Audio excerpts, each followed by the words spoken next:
ജമ്മു കാശ്മീരിൽ ഭീകരാക്രമണങ്ങൾ വർദ്ധിച്ചു വരുന്ന സാഹചര്യത്തിൽ കൂടുതൽ സുരക്ഷാ ഉദ്യോഗസ്ഥരെ വിന്യസിക്കും. അതിർത്തി രക്ഷാസേനയിലെ 2000 ഉദ്യോഗസ്ഥരെ കൂടുതലായി വിന്യസിക്കുന്നതിന് പുറമെ അതിർത്തിയിൽ നുഴഞ്ഞുകയറ്റം ചെറുക്കാൻ അത്യാധുനിക ഉപകരണങ്ങളും സ്ഥാപിക്കും.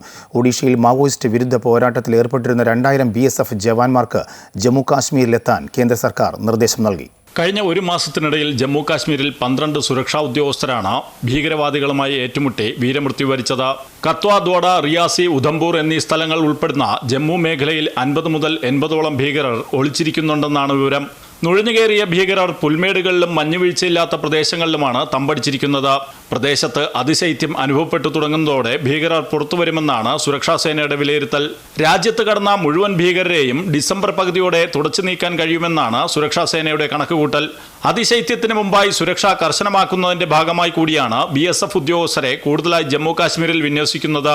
ആദ്യഘട്ടത്തിൽ BSFന്റെ 2 ബറ്റാലിയനുകളെ ജമ്മു കാശ്മീരിലെ റിയാസി, കിഷ്ത്വാർ, കത്വ എന്നിവിടങ്ങളിൽ വിന്യസിക്കും.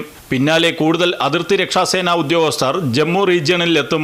ഇതിനു പുറമെ നുഴഞ്ഞുകയറ്റം തടയാൻ ശക്തമായ നടപടികളാണ് ജമ്മു കാശ്മീർ പോലീസുമായി ചേർന്ന് സുരക്ഷാസേന ഒരുക്കിയിട്ടുള്ളത്. ഭൂഗർഭ തുരങ്കങ്ങൾ സ്ഥാപിക്കാൻ സാധ്യതയുള്ള പ്രദേശങ്ങളിലടക്കം സെമി ഓട്ടോമാറ്റിക് ആയുധങ്ങളും നൈറ്റ് വിഷൻ ഡിവൈസുകളും വർദ്ധിപ്പിച്ചു. അതിർത്തിയിൽ പഴുതടച്ച സുരക്ഷ ഒരുക്കാനാണ് നിർദ്ദേശം.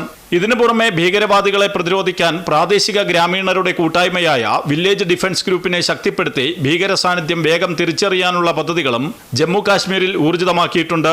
ജമ്മു കാശ്മീർ പോലീസും CRPFും സൈന്യവും സംയുക്തമായാണ് ഭീകരവാദികളെ കണ്ടെത്താനായി തിരച്ചിൽ നടത്തുന്നത്.